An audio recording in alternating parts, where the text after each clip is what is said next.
Bienvenue dans ce grand angle, on s'intéresse à la vigne et au changement climatique. Comment les vignerons s'adaptent dans le vignoble jurassien.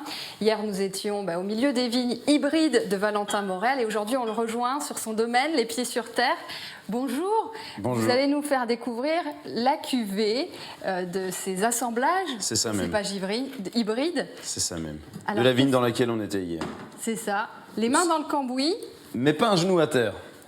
Les mains dans le cambouis, mais pas un genou à terre. C'est une punchline d'un rappeur, même local, on pourrait dire. La Canaille, qui est un groupe de rap originaire de Saint-Claude. Les mains dans le cambouis, mais pas un genou à terre. Et les mains dans le cambouis, mais pas un genou à terre, c'est quand même un petit peu une métaphore aussi de la vigne face au changement climatique. C'est-à-dire qu'effectivement, du métier de vigneron, c'est compliqué, on en bave, il y a des aléas, mais on résiste. On résiste, c'est un acte militant aussi. C'est un acte militant, notamment de planter des cépages dont personne ne veut entendre parler et qui étaient tellement calomniés en plus depuis presque 100 ans. Donc oui, c'est un acte de résistance. D'ailleurs, il s'appelle les cépages résistants. Et là, dans cette cuvée-là, vous avez assemblé quel Il y a plusieurs cépages blancs. Donc j'ai une cuvée de blanc, une cuvée de rouge. Là, on goûte le blanc. Donc c'est un assemblage de Rayon d'Or, Céval blanc, Sauvigné gris et Sauvignac. C'est 4 cépages hybrides différents. Il y a 2 qui sont des vieux hybrides et 2 autres sont des hybrides plutôt récents, des années 80-2000. Avec des noms plutôt poétiques. Poétique, le Rayon d'Or, c'est magnifique et ça donne envie d'en manger. Et qu'est-ce que ça donne dans le verre? Allons-y, on goûte. Allez, on va d'abord se servir. Voilà. C'est une vinification simple? C'est une vinification assez simple, hein. Franchement, c'est en cuve inox et puis ça a mis en bouteille au printemps suivant. Donc c'est vraiment pour rester sur la simple expression du fruit et pour respecter le raisin en fait, hein, tout simplement. Ce que ça sent, la première chose qu'on peut dire, c'est qu'ils sont réputés pour avoir un goût détestable. La première chose qu'on peut dire, c'est que ça n'a pas du tout un goût détestable. Que c'est même assez sympathique. Il y a un nez un petit peu oxydatif qui rappelle les vins, les savagniens du Jura. Je confirme, il y a un petit peu de noix. Et puis effectivement, ils se caractérisent par leur tension, leur acidité. Et ça, c'est un peu ce qu'on va rechercher, notamment à des périodes de dérèglement climatique où le climat se réchauffe et les raisins vont avoir tendance à avoir leur acidité chuter. Et à se concentrer en alcool. C'est justement très intéressant d'avoir des cépages qui vont garder leur acidité. Et c'est le cas de ces cépages hybrides. Ils sont souvent quand même assez acides. C'est ce que vous recherchez. C'est bienvenu parce que oui, absolument. On pourrait d'ailleurs s'en servir pour faire une acidification naturelle de certains vins en fait. Notamment le Trousseau chez nous, c'est un cépage qui craint de plus en plus la canicule. Lui, il a son acidité qui tombe très rapidement quand il fait chaud. C'était le cas en 2020 par exemple, 2022. L'acidifier. Si vous me donnez le choix entre acheter de l'acide tartrique en poudre ou l'acidifier avec des raisins, je préfère l'acidifier avec des raisins. Pour le moment, c'est interdit. Mais ce serait une Pour le moment, c'est interdit. Voilà. Donc, ce n'est pas dans l'AOC vin du Voilà, Jura. c'est interdit d'acidifier un trousseau avec des hybrides. Mais donc, on a tout à fait le droit de planter des hybrides. Mais effectivement, ils n'ont pas l'AOC. Donc, c'est un vin sans indication géographique. On dit un vin sans IG.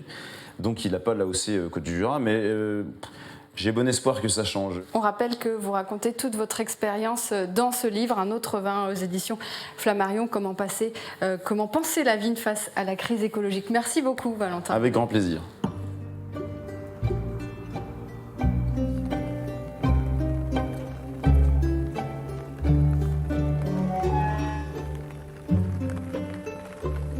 Bonjour Vincent Pelletier.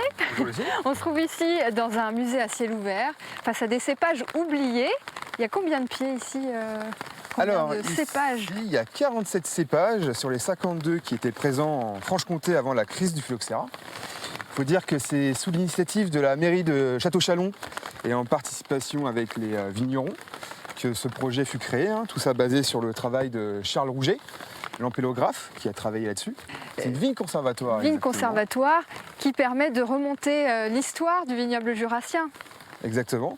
Donc, au fait, à l'époque, il faut savoir que dans le Jura, il y avait environ 20 000 hectares contre moins de 2 000 aujourd'hui. Et qu'à l'époque, il fallait produire de la quantité. Beaucoup de quantité, on buvait de 4 à 5 litres par jour. Ah oui, donc, et pas forcément il fallait de produire. la qualité. Et donc la qualité n'était pas forcément là. Et après la crise du phylloxéra, bien sûr, il y a eu la nouvelle construction du vignoble français, avec cette fois-ci des gages de qualité où on a limité les rendements. Et les les cépages ont cépages disparu. Donc ici, dans le Jura, on en a gardé 5 sur les 52 qui étaient présents. Sauf qu'aujourd'hui... Ils reviennent sur le devant de la scène, peut-être, en tout cas, certains cépages oubliés font l'objet d'expérimentations. Exactement, tels que l'enfariné. Qu'on a juste là. Voilà. Car suite au réchauffement climatique, notre cépage roi ici, le savagnin, qui sert à élaborer le fameux vin jaune, et ici sous l'appellation Château-Chalon, manque de plus en plus d'acidité qui permet de le garder dans le temps, ce qui en fait vraiment toute sa légende. Et l'enfariné est un cépage très acide qui pourrait justement apporter, à petite dose, en assemblage avec le savagnin, ce manque d'acidité. Parce qu'à lui tout seul, il aurait un goût amer, enfin il serait imbuvable.